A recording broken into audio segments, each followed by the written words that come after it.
رسول اللہ صلی اللہ علیہ وسلم کی سیرت کا آخری حصہ ہے ہجرت تا وفات، اور اس کا دوسرا نام ہے مدنی دور۔ مدنی دور کی مدت ہے 10 سال، اور 10 سالوں میں رسول اللہ صلی اللہ علیہ وسلم نے اسلامی ریاست کی بنیاد رکھی۔ مدنی دور 3 مرحلوں میں تقسیم ہے۔ پہلا مرحلہ خطرات اور ان کا مقابلہ، دوسرا مرحلہ فتح کی ابتدا اور آثار، تیسرا مرحلہ فتح کی تکمیل اور آثار۔ اس آخری مرحلے کو آج ہم بیان کریں گے، اور اس کی آخری مجلس ہے، اور سیرت کا جو سلسلہ ہم نے شروع کیا تھا آج انشاءاللہ پورا ہو جائے۔ سلسلہ تو پورا نہیں ہوگا بہرحال، لیکن ایک سیرت آپ علیہ السلام کے حالات پر مشتمل ایک بات ہو جائے گی۔ آگے اس میں اور موضوعات ہیں، اس پر بات چلے گی انشاءاللہ۔ فتح کی تکمیل اور آثار 2 سال 5 ماہ تک یہ مرحلہ چلا۔ آپ علیہ السلام کا سفر آخرت ربیع الاول سن 11 ہجری میں ہوا ہے۔ اس واقعے کے اندر یہ 5 باتیں ہیں۔ بیماری آپ کی 13 دن چلی، آپ کی وفات ہوئی ہے 12 ربیع الاول کو، پھر آپ کے کفن اور تجہیز کا معاملہ طے ہوا ہے 12 ربیع الاول کو، نماز جنازہ 13 ربیع الاول کو، اور تدفین دفن 14 ربیع الاول کی شب کو ہو گیا تھا۔ اب یہ تفصیل ہوتی یہ ہے مسجد نبوی، اور مسجد نبوی سے مشرقی جانب کے اندر آپ علیہ السلام کے ازواج مطہرات کے حجرے ہیں۔ سفر کی آخری تاریخ تھی 29 سفر۔ آپ علیہ السلام ایک جنازے میں گئے بقیع کے اندر، وہاں سے آپ واپس ہوئے تو آپ کے سر مبارک میں درد شروع ہوا، اور آپ نے پٹی باندھ دی تھی۔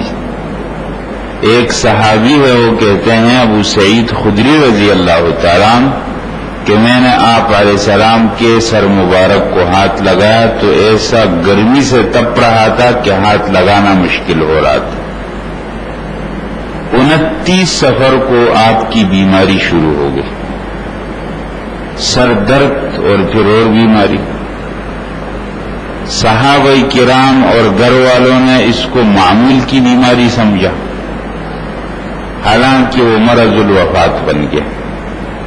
1 ہفتے تک تو آپ اسی کیفیت میں رہے۔ آپ علیہ السلام حضرت میمونہ کے گھر میں تھے، آپ کا نمبر یہاں تھا باری۔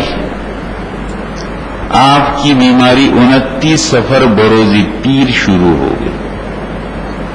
حضرت میمونہ کے مکان میں تھے، اور اس طرح یہ دن گزرتے گئے حتیٰ کہ آپ کی بیماری سخت ہو گئی، اور دوسرا پیر جب آیا تو آپ کی بیماری بہت سخت ہو گئی، شدت بیماری کی ہو گئی۔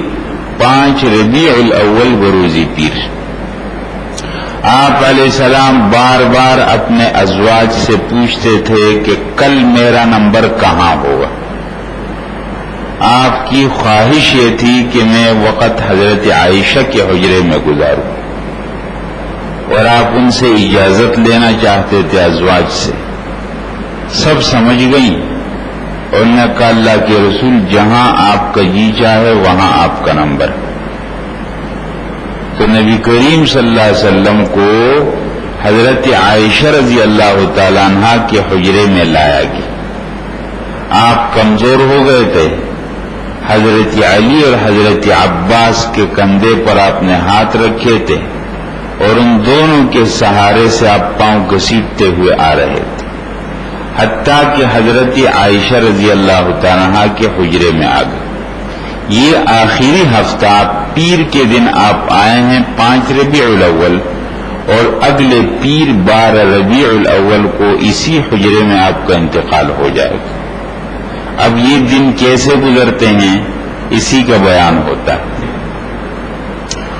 وفات سے 5 دن پہلے نبی کریم صلی اللہ علیہ وسلم حجرے سے مسجد میں تشریف لائے اور مسجد نبوی کے منبر پر آپ نے اپنی امت کو ایک خطبہ دیا. آپ بہت کمزور ہو گئے تھے اور آپ کے لیے چلنا بھی مشکل ہو رہا تھا، لیکن بہت ضروری باتیں آپ اپنی امت سے کر رہے تھے. آپ نے فرمایا یہود اور نصارہ پر اللہ تعالی کی لعنت ہو، انہوں نے انبیاء کی قبروں کو سجدے کی جگہ بنایا اور انبیاء کی قبروں پر سجدہ کرنے لگ گئے. میں تم کو اس بات سے منع کرتا ہوں، تم ایسا نہیں کرنا. بہت تاکید کے ساتھ آپ علیہ السلام بار بار یہ ارشاد فرما رہے کہ میری قبر کو سجدے کی جگہ نہیں بنا. اور آپ علیہ السلام کو اطلاع ملی تھی کہ انصار بہت غمگین ہیں، اور انصار یہ کہتے ہیں کہ آپ علیہ السلام کے انتقال کے بعد ہمارا کیا ہو. آپ علیہ السلام کو یہ اطلاع ملی تو آپ نے اپنے خطبے میں انصار کے ساتھ حسن سلوک کا حکم کیا اور فرمایا کہ لوگ زیادہ ہوتے جائیں گے لیکن انصار دن بدن کم ہوتے جائیں گے. فرمایا انصار کی مثال آٹے میں نمک کے برابر ہو جائے گی. میں تم لوگوں کو وصیت کرتا ہوں کہ تم انصار سے اچھا سلوک کرو، انصار سے کچھ غلطی ہو جائے تو اس سے درگزر کرو. وفات سے 5 دن پہلے آپ نے ایک خطبہ دیا تھا مسجد نبوی کے منبر پر. اس میں یہ 2 باتیں آپ نے بہت تاکید کے ساتھ اپنے صحابہ کے سامنے بیان کی. وفات سے 4 دن پہلے پھر آپ نے مسجد نبوی کے منبر پر ایک خطبہ دیا اور اس میں 3 باتیں ارشاد فرمائی. ایک یہ فرمایا کہ مشرکین کو جزیرۃ العرب سے نکال دو. اب اس پورے جزیرے کے اندر شرک نہیں ہوگا، ایک اللہ کی توحید ہوگی اور ایک اللہ کو واحد لا شریک لہ مانا جائے گا. لہذا یہاں سے شرک کے تمام آثار ختم کر دیے جائیں. اور دوسری بات آپ علیہ السلام نے فرمائی کہ جتنے وفد کی شکل میں لوگ آئیں گے یہاں پر ان کی عزت کرو، ان کی مہمان نوازی کرو. تیسری بات آپ علیہ السلام نے ارشاد فرمائی کہ قرآن مجید سے اپنا تعلق رکھو. یہ آپ کی بالکل وفات کے آخری دنوں کی باتیں حضرات، اور یہ آپ علیہ السلام کی وصیتیں صرف صحابہ کو نہیں تھی، یہ ہم سب کو بھی تھی. اس لیے قرآن مجید کے ساتھ تعلق ہونا چاہیے. جن حضرات نے قرآن مجید نہیں پڑھا وہ پڑھنا شروع کریں، جنہوں نے نہیں سمجھا وہ سمجھنا شروع کریں، لیکن ٹھیک طریقے پر سمجھے. اپنی مرضی اپنی سمجھ نہیں. اب ایسا بھی ہو رہا ہے خصوصاً کرپٹن ڈیفنس کے علاقے میں کہ قرآن مجید سامنے رکھتے ہیں اور پوچھتے ہیں آپ کیا کہتے ہیں اس بارے میں اور آپ کیا کہتے ہیں. یہ تو نہایت غلط طریقہ ہے حضرات. یہ تو دنیا کے کسی بھی فیلڈ اور شعبے کے اندر نہیں چلتا ہے. تو قرآن کوئی کھلونا تو نہیں بن گیا کہ ایک آدمی اپنی رائے قائم کر. بہرحال آپ علیہ السلام نے اپنے وفات سے 4 دن پہلے ہی باتیں ارشاد فرمائی. آپ علیہ السلام بہرحال اس بیماری میں تشریف لاتے اور نماز پڑھا رہے تھے. آخری نماز جو آپ نے پڑھائی مسجد نبوی کے محراب میں وہ مغرب کی نماز تھی. آپ نے یہ نماز پڑھائی بروز جمعرات اور اپنے گھر تشریف لے گئے. نماز عشاء کا وقت آیا تو آپ پر غشی طاری ہو رہی تھی، بے ہوشی طاری ہو رہی تھی. آپ جب ہوش میں آئے تو فرمایا نماز کا کیا ہوا؟ تو بتایا گیا سب لوگ آپ کے انتظار میں. آپ نے اپنے اوپر پانی بہایا اور تیاری کرنی شروع کی. پھر آپ بے ہوش ہو گئے. پھر آپ کچھ ہوش میں آئے تو پوچھا نماز ہوئی نہیں ہوئی؟ تو کہا آپ کے انتظار میں ہیں سب. پھر آپ نے اس طرح وضو کیا، اپنے اوپر پانی بہایا اور دوبارہ تیاری شروع کی تو پھر بے ہوش ہو. 3 مرتبہ یہ عمل ہوا. اور آپ علیہ السلام جانے کی کوشش کرتے اور بے ہوش ہو جاتے. تیسری مرتبہ بے ہوش ہونے کے بعد جب آپ علیہ السلام ہوش میں آئے تو آپ نے حضرت عائشہ کو فرمایا مرو ابا بکر فلیصلی بالناس، ابو بکر کو کہو کہ وہ لوگوں کو نماز پڑھائے.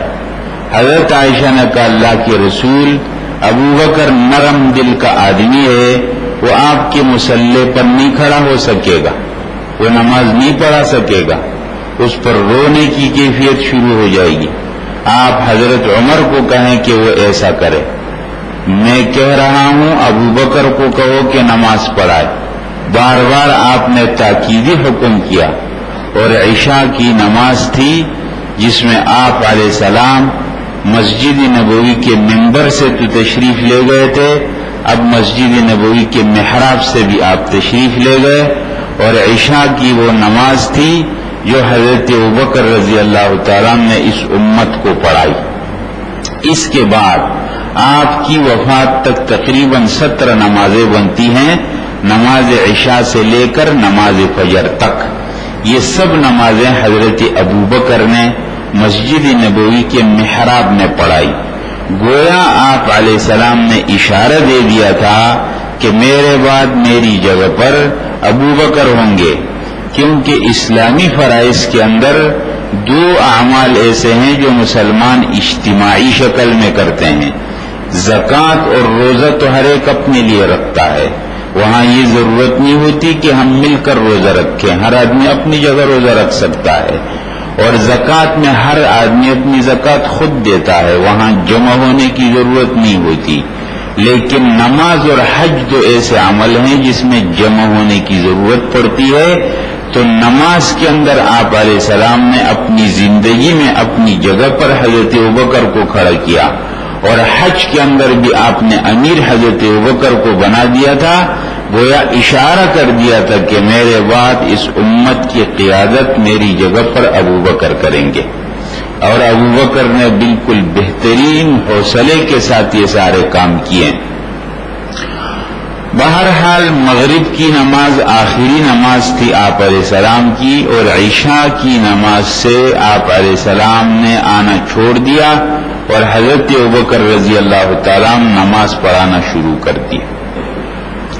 وفات سے 2 دن پہلے حضرت ابوبکر رضی اللہ تعالیٰ نماز پڑھا رہے تھے اور پوری امت صحابہ کرام آپ کے پیچھے نماز پڑھ رہے تھے. نبی کریم صلی اللہ علیہ وسلم سہارے پر تشریف لائے. کیوں آپ دیکھ رہے ہیں حضرات، یہ حضرت عائشہ کا حجرہ ہے، یہاں سے سیدھے نکل کر محراب میں آ جاتے تھے، اتنا دور نہیں. آپ تشریف لائے، حضرت ابوبکر رضی اللہ تعالیٰ پیچھے ہٹنے لگے. آپ نے ہاتھ کے اشارے سے منع فرمایا اور آپ آ کر کے حضرت ابوبکر رضی اللہ تعالیٰ کے دائیں جانب بیٹھ گئے. حضرت ابوبکر بائیں جانب بیٹھ گئے، حضرت ابوبکر دائیں جانب ہو گئے. پھر نماز نبی کریم صلی اللہ علیہ وسلم نے بیٹھ کر پڑھائی اور آپ کی آواز حضرت ابوبکر لوگوں تک پہنچا رہے تھے. یہ باقی نماز جو پڑھائی ہے یہ نبی کریم صلی اللہ علیہ وسلم نے پڑھائی، آواز پہنچائی حضرت ابوبکر رضی اللہ تعالیٰ. یہ تھا حضرت ابوبکر رضی اللہ تعالیٰ کے ساتھ وفات سے 2 دن پہلے نماز ظہر میں شرکت ہو گئی.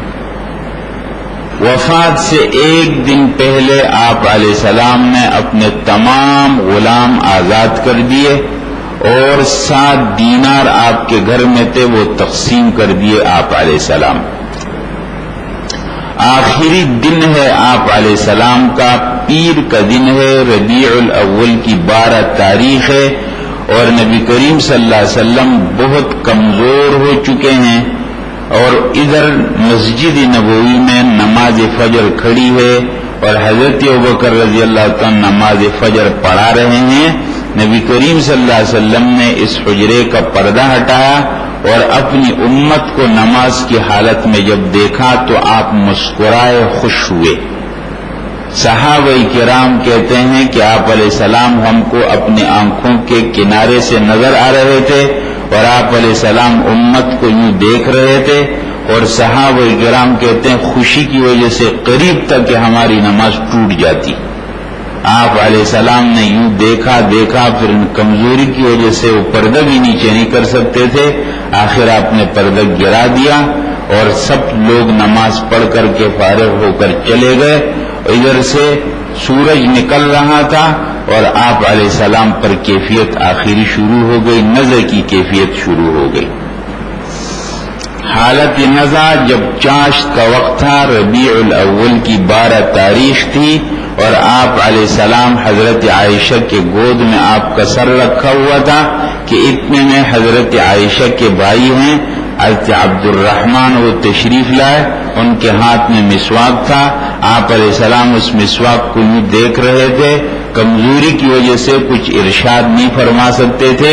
حضرت عائشہ فرماتی ہے میں سمجھ گئی کہ آپ کیا چاہتے ہیں، میں نے اپنے بھائی سے مسواک لیا اور اس کو اپنے منہ میں نرم کیا اور آپ علیہ السلام کے لیے وہ مسواک لگایا۔ حضرت عائشہ رضی اللہ تعالیٰ عنہا بعد میں فرماتی تھی اللہ تعالیٰ نے مجھ کو کچھ خصوصیتیں دی ہیں، آپ علیہ السلام کا انتقال میرے گود میں ہوا ہے اور میرے تھوک آخر وقت میں آپ علیہ السلام کے منہ مبارک میں گئی۔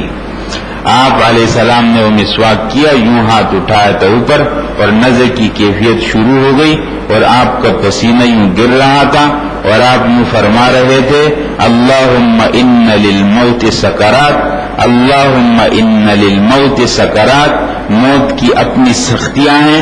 آپ علیہ السلام یہ ارشاد فرما رہے تھے۔ حضرت فاطمہ رضی اللہ تعالیٰ عنہ اس کو دیکھ کر فرما واہ کربتا، اے میرے باپ کی سختی، اس سختی کو دیکھ کر وہ اپنے الفاظ میں بیان کر رہی تھی۔ آپ علیہ السلام نے فرمایا آج کے بعد تیرے والد پر پھر ایسی سختی کبھی بھی نہیں آئے گی۔ بہرحال یہ باتیں ہو رہی تھی اور آپ علیہ السلام کا ہاتھ یوں اٹھایا ہوا تھا کہ وہ نیچے گر گیا اور آپ علیہ السلام فرما رہے تھے آخری الفاظ لا الہ الا اللہ، اور آخر میں آپ نے یہ بات بھی ارشاد فرمایا، آخری باتیں حضرات یہ نہایت اہم باتیں، آپ نے آخری الفاظ جو اپنی امت کو بتائے الصلاۃ وما ملکت ایمانکم، الصلاۃ وما ملکت ایمانکم، نمازوں کا خیال کرو اور اپنے غلاموں کا خیال کرو، نمازوں کا خیال کرو، اپنے غلاموں کا خیال کرو۔ حضرات یہ نبی کریم صلی اللہ علیہ وسلم کی بالکل دنیا سے رخصتی کے وقت آخری الفاظ ہیں۔ آپ علیہ السلام اپنی امت کو نماز میں جب دیکھا تو خوش ہوئے تھے اور پھر اپنے آخر کے اندر اپنی امت کو نماز کی وصیت کرتے ہیں۔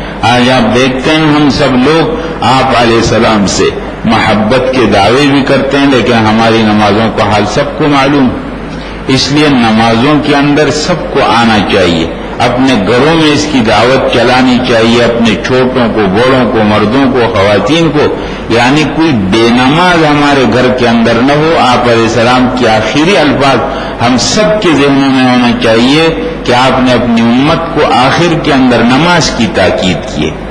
آپ کے بالکل آخری الفاظ آپ نے فرمایا اللہم الرفیق الاعلی، ہاتھ یوں اٹھایا تھا اور ہاتھ نیچے گر گیا، اللہم الرفیق الاعلی، اے اللہ میں رفیق اعلی کو چاہتا ہوں، اللہ تعالی کی رفاقت کو چاہتا ہوں، اور آپ علیہ السلام کا انتقال ہوا۔ جب آپ علیہ السلام کا انتقال ہوا اور صحابہ کرام کو اس کی اطلاع ملی تو یہ خبر بجلی کی طرح لوگوں پر گری۔ حضرت انس رضی اللہ تعالیٰ عنہ کہتے ہیں کہ آپ علیہ السلام کے انتقال سے مدینہ کی فضا کے اندر اندھیرا چھا گیا تھا اور پورا مدینہ تاریک ہو گیا تھا۔ مجھے یاد ہے وہ دن کہ جب آپ علیہ السلام مدینے میں تشریف لا رہے تھے، وہ مدینہ کے اندر تاریخ میں سب سے زیادہ خوشی کا دن تھا اور آپ کے آنے سے مدینہ کے اندر روشنی پھیل گئی تھی اور مدینہ کی ہر چیز روشن ہو گئی تھی۔ اور ایک وہ دن تھا جس دن آپ علیہ السلام کا انتقال ہوا تھا اور مدینہ کی پوری فضا تاریک ہو گئی تھی، مدینہ کے اندر بالکل اندھیرا چھا گیا تھا اور صحابہ کرام کی عجیب کیفیت ہو گئی تھی، کوئی اس پر یقین نہیں کر سکتا تھا۔ وہاں آپ علیہ السلام کی روح پرواز کر چکی تھی اور آپ علیہ السلام کی نعش مبارک حضرت عائشہ کے حجرے میں تھی۔ وہ پیغمبر، اللہ کا آخری پیغمبر جس نے اپنی پوری زندگی اس امت کے لیے تھکا کر گزار دی تھی، آپ علیہ السلام کو اللہ کا حکم ہوا تھا یا ایھا المزمل قم اللیل الا قلیلا، ایک چادر اوڑھنے والے کھڑے ہو جاؤ، یا ایھا المدثر قم فانذر، ایک چادر اوڑھنے والے کھڑے ہو کر اپنی امت کو ڈراؤ۔ اللہ کا یہ حکم آیا اور آپ جو کھڑے ہوئے تو اپنی وفات تک بیٹھے نہیں، مسلسل حرکت کے اندر آپ کی زندگی ہے، کبھی آپ کہاں جا رہے ہیں کبھی کہاں جا رہے ہیں، پورے خطرات کے اندر آپ چل رہے ہیں اور مسلسل حرکت کے اندر آپ کی زندگی، اور اپنی امت کے لیے رو رہے ہیں۔ کبھی آپ صفا کے پہاڑ پر کھڑے ہو کر پورے درد کے ساتھ اپنی امت کو سمجھاتے ہیں، کبھی آپ عکاظ میں جنہ کی منڈیوں میں گھوم پھر کر کے لوگوں کو خیموں کے اندر اللہ کا پیغام سناتے ہیں، کبھی آپ طائف کے اندر جاتے ہیں اور 2 میل تک آپ کو پتھر مارے جاتے ہیں اور آپ اپنی امت کی ہدایت کی دعا کرتے ہیں، کبھی آپ کو احد کے اندر آپ کا چہرہ زخمی کیا جاتا ہے اور آپ اپنے چہرے سے خون پونچھ کر کے صاف کر کے اپنی امت کے لیے ہدایت کی دعا کرتے ہیں، کبھی عرفات کی پہاڑی پر آپ اپنی امت کے گناہگاروں کی مغفرت کی دعا کرتے ہیں، کبھی مزدلفہ کی وادی میں آپ اپنی امت کے گناہ کو بخشوانے کی دعا کرتے ہیں، اپنی امت کے لیے روتے روتے اور اس دنیا کے اندر اللہ کا پیغام پہنچاتے پہنچاتے آج آپ علیہ السلام اس دنیا سے رخصت ہو چکے تھے۔ 12 ربیع الاول پیر کا دن تھا، صحابہ کرام کی اتنی محبت آپ علیہ السلام سے کہ اب تھوڑے سے اپنے گھروں میں بیٹھتے تو دوڑ کر آپ کی مجلس میں پہنچ جاتے، کہتے اللہ کے رسول آپ کو جب ہم تھوڑی دیر نہیں دیکھتے تو مشکل ہو جاتا ہے، ہم فوراً آپ کے پاس آ جاتے ہیں۔ ایک صحابی نے کہا اللہ کے رسول مجھے ایک بات نے بہت پریشان کر دیا ہے۔ کیا بات نے آپ کو پریشان کیا؟ کہا اللہ کے رسول میں اپنے گھر میں ہوتا ہوں، پھر مجھے آپ کی یاد آتی ہے تو دوڑ کر آپ کے پاس پہنچ جاتا ہوں، جنت میں آپ کا بہت اونچا مقام ہوگا، میں بہت نیچے ہوں گا، میں آپ کی زیارت کیسے کروں گا؟ آپ نے فرمایا المرء مع من احبہ، آدمی اسی کے ساتھ ہوگا جس سے محبت ہوگی۔ آپ کی مجھ سے محبت ہے تو میرے ساتھ جنت کے اندر بھی ہوں گے۔ آپ علیہ السلام کے ساتھ محبت ہم سب کو ہے، الحمدللہ ہر مسلمان کو ہے کسی بھی درجے میں، لیکن بات یہ ہے حضرات ان المحب لمن يحب مطیع، جس کو جس سے محبت ہوتی ہے اس کا تابعدار بھی ہوتا ہے، اس کے طریقوں سے محبت ہوتی ہے۔ مجنون لیلا کے گلیوں سے گزرتا، ان گلیوں کو وہ بوسہ کنار کرتا تھا، اس کو چومتا تھا اور کہتا تھا امر علی الدیار دیار لیلا اقبل ذا الجدار وذا الجدار وما حب الدیار شغفن قلبی ولكن حب من سکن الدیار، میں لیلا کے گھروں کے پاس سے گزرتا ہوں، کبھی اس دیوار کو چومتا ہوں کبھی اس دیوار کو چومتا ہوں، مجھے دیواروں سے محبت نہیں، مجھے دیواروں کے اندر رہنے والی لیلا سے محبت ہے۔ لیلا سے اتنی محبت ہو گئی اس کو کہ اس کے باپ کو کسی نے کہا اس مجنون کو تم لے جاؤ، کعبہ کے غلاف کو پکڑ کر دعا کرو کہ اس کے دل سے لیلا کی محبت نکل جائے۔ مجنون کو جب لایا اور کعبہ کے غلاف کو پکڑا تو مجنون نے دعا کی اللہم لا تسلبنی حبہا ابدا ویرحم اللہ عبدا قال آمینہ، اے اللہ اس کی محبت میرے دل سے کبھی بھی نہ نکال اور جو میری اس دعا پر آمین کہے اس پر رحم فرما۔ یہ محبت ہے ایک انسان سے، رسول اللہ صلی اللہ علیہ وسلم سے محبت یہ ایک مستقل موضوع ہے۔ بہرحال صحابہ کرام آپ علیہ السلام کی اطلاع جب ملی ایسی کیفیت ہو گئی، جو جہاں کھڑا تھا وہاں کھڑا رہ گیا۔ حضرت عثمان کے حواس نے کام چھوڑ دیا، سامنے سے کوئی گزرے تو نظر نہ آئے، کوئی بات کرے تو ان کی آواز سنائی نہ دے۔ حضرت عمر کھڑے ہو گئے اور کسی نے کہا کہ آپ علیہ السلام کا انتقال ہو گیا اور اب آج کے بعد آپ علیہ السلام ہمارے درمیان نظر نہیں آئیں گے، اس مصلی اور محراب اور مسجد اور مدینہ کی گلیوں میں آپ کبھی بھی نظر نہیں آئیں گے، جس نے یہ بات کی میں اس کی گردن اڑا دوں گا۔ آپ علیہ السلام اللہ سے ملاقات کے لیے گئے ہیں جس طرح موسیٰ علیہ السلام گئے تھے اور واپس آ جائیں گے۔ حضرت ابوبکر رضی اللہ تعالیٰ کا گھر مدینہ سے کچھ فاصلے پر تھا، وہ آئے، ان کو اطلاع ہوئی، اپنی بیٹی کے حجرے میں داخل ہوئے، آپ علیہ السلام کی لاش مبارک رکھی ہوئی تھی، جا کے کپڑا ہٹایا، پیشانی پر بوسہ دیا اور فرمایا طبت حیا ومیتا، آپ کی زندگی بھی پاک اور آپ کی موت بھی پاک ہے، اور اس کے بعد پھر واپس ہوئے۔ مسجد میں تمام صحابہ کرام غمگین بیٹھے ہوئے تھے. حضرت عمر رضی اللہ تعالیٰ کھڑے تھے. فرمایا عمر ایک بات سنو, میں بات کہہ رہا ہوں تم سے. عمر بات ہی نہیں سن رہے تھے. ابوبکر رضی اللہ تعالیٰ گئے محراب منبر پر چڑھ گئے اور ایک خطبہ دیا اور فرمایا سنو, من کان یعبد محمدا فإن محمدا قد مات. جو محمد صلی اللہ علیہ وسلم کی عبادت کرتا تھا وہ سن لے کہ محمد صلی اللہ علیہ وسلم کا انتقال ہو گیا. ومن کان یعبد اللہ فإن اللہ حی لا يموت. جو اللہ کی عبادت کرتا تھا تو اللہ حی, اس پر موت نہیں آئے گی. پھر وما محمد الا رسول کی آیت پڑھی. وما محمد الا رسول, نہیں ہے محمد صلی اللہ علیہ وسلم مگر اللہ کے پیغمبر. قد خلت من قبلہ الرسل, ان سے پہلے بھی پیغمبر گزر چکے ہیں.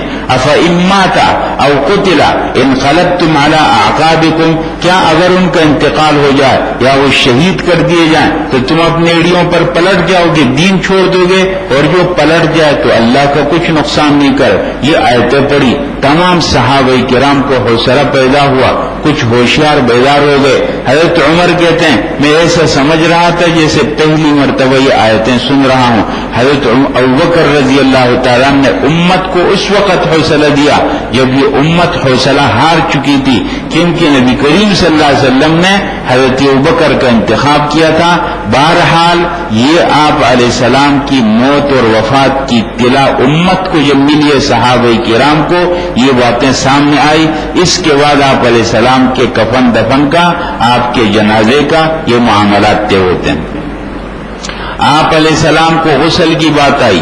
12 ربیع الاول بروز پیر حضرت عباس, حضرت علی, حضرت قسم, حضرت فضل, حضرت اسامہ, حضرت شقران, یہ سب مہاجرین ہیں. اور اوس ابن خولی انصاری ایک انصاری صحابی ہیں, انہوں نے آپ علیہ السلام کو غسل دیا ہے. حضرت علی رضی اللہ تعالیٰ نے آپ کو اپنے ہاتھ میں رکھا تھا اور حضرت عباس رضی اللہ تعالیٰ نے سہارا دیا تھا, اور یہ کروٹ بدل رہے تھے. حضرت علی رضی اللہ تعالیٰ, حضرت عباس رضی اللہ تعالیٰ نے سہارا دیا تھا.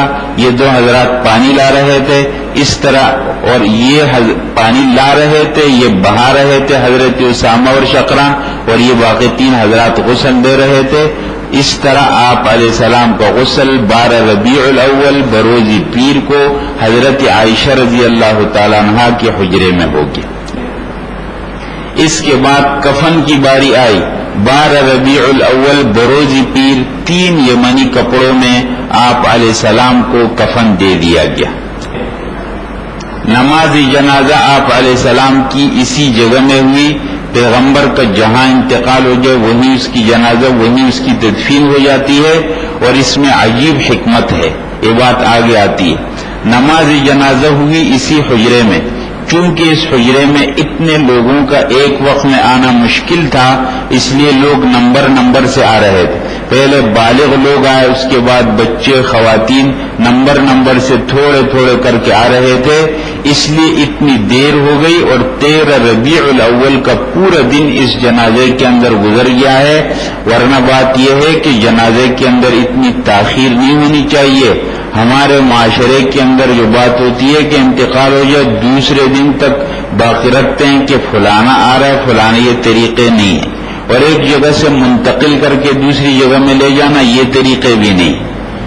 تو آپ علیہ السلام کی جو تدفین میں دیر ہوئی جنازے کے اندر, اس کی وجہ یہ ہے کہ جس جگہ میں آپ علیہ السلام کی جنازہ, وہ جگہ چھوٹی تھی, سب کا آنا مشکل تھا. نمبر سے سب آ رہے تھے ٹولیوں کی شکل میں اور جنازہ ادا کر رہے تھے. 13 ربیع الاول بروز منگل حضرت عائشہ صدیقہ رضی اللہ تعالیٰ عنہا کے حجرے میں اس امت نے نبی کریم صلی اللہ علیہ وسلم کا جنازہ پڑھا. تدفین ہوئی ہے بدھ کی شب 14 ربیع الاول کو. اسی جگہ میں آپ کی قبر بنائی گئی. قبر 2 قسم کی ہوتی ہے, ایک لحد ہوتی ہے اور ایک شق ہوتی ہے. ہمارے جو قبر بنتی ہے کراچی کے اندر اس کو شق کہا جاتا, یعنی کھڈا کھودا جاتا ہے اور اس میں مردے کو دفن کیا جاتا ہے. اور ایک ہوتی ہے لحد, یہ شق ہے. ایک لحد ہے جس کو بغلی قبر کہا جاتا ہے، یعنی کھڈا کھودا جاتا ہے، پھر قبلے کی جانب میں ایک اندر کیا جاتا ہے، میت کو وہاں رکھا جاتا ہے۔ آج بھی آپ لوگوں نے دیکھا ہو جنت البقیع کے اندر جتنی قبریں وہ سب بغلی قبریں بنتی ہیں۔ تو آپ علیہ السلام کی قبر کے لیے دو آدمیوں کے پاس پیغام بھیجا گیا، ایک ابو عبیدہ بن الجراح، وہ اس طرح کی قبر بناتے تھے جس طرح یہاں ہوتی ہے، اور ایک دوسرے صحابی ہے ابو طلحہ، یہ وہ بغلی قبر بناتے تھے۔ ابو عبیدہ بن الجراح اس وقت اپنے جگہ پر نہیں تھے اور حضرت ابو طلحہ تھے، وہ آئے اور انہوں نے قبر بنائی، لحد قبر بنائی۔ اس لیے جن علاقوں کے اندر پکی مٹی ہو اور وہاں قبر کے اندر ایک بغل کے اندر جگہ بنائی جا سکے تو سنت قبر وہ ہے، لیکن کراچی کے اندر اس طرح کی قبر بننا مشکل ہے، اگر بغل بنائیں گے تو گر جائے گی نیچے، اس لیے یہاں پر سادہ قبر بنائی جائے گی۔ آپ علیہ السلام کے لیے بہرحال لحد قبر بنا دی گئی اور آپ علیہ السلام کو اس مقام میں دفن کر دیا گیا۔ اس میں بہت بڑی حکمت ہے کہ آپ علیہ السلام کی قبر کھلی جگہ کے اندر کیوں نہیں ہے، کیونکہ آپ علیہ السلام نے اپنی امت کو قبروں کے سامنے سجدہ کرنے سے منع فرمایا۔ اگر ایک کھلے میدان میں قبر ہوتی تو یہ خطرہ تھا کہ لوگ کسی وقت بھی آ کر کے سجدہ کریں، اس لیے اللہ تعالیٰ کی عجیب حکمت کہ آپ کی قبر اسی حجرے میں بنائی گئی اور یہ خطرہ ختم ہو گیا، آپ علیہ السلام کی قبر پر سجدہ نہیں ہو سکتا۔ بہرحال یہ آپ علیہ السلام کی قبر مبارک کے سامنے روزے کی جالیاں ہیں، یہ آپ علیہ السلام کی قبر کے سامنے ہے، اور یہ حضرت ابوبکر عمر رضی اللہ تعالیٰ عنہما کی قبر کے سامنے، یہ نبی کریم صلی اللہ علیہ وسلم کی قبر کے سامنے یہ روزے کی جالیاں، یہ آپ علیہ السلام کی قبر اس گنبد کے بالکل نیچے۔ اب یہ گنبد کا رنگ ہے تو یہ بہت بعد میں بنایا گیا حضرات، یہ کوئی اتنی اہم توجہ والی بات نہیں ہوتی کہ اس کی بنیاد پر پھر فرقے بننے شروع ہو جائیں۔ بہرحال رنگ تو کوئی بھی ہو سکتا ہے، ایک وقت میں اس کا رنگ اور طرح کا تھا، آج یہ ہو گیا ہے۔ بہرحال یہ ہے مدینہ منورہ حضرات، اور آپ علیہ السلام کا روضہ مبارکہ، اور یہ مدینہ کی مکمل فضا ہے۔ بہرحال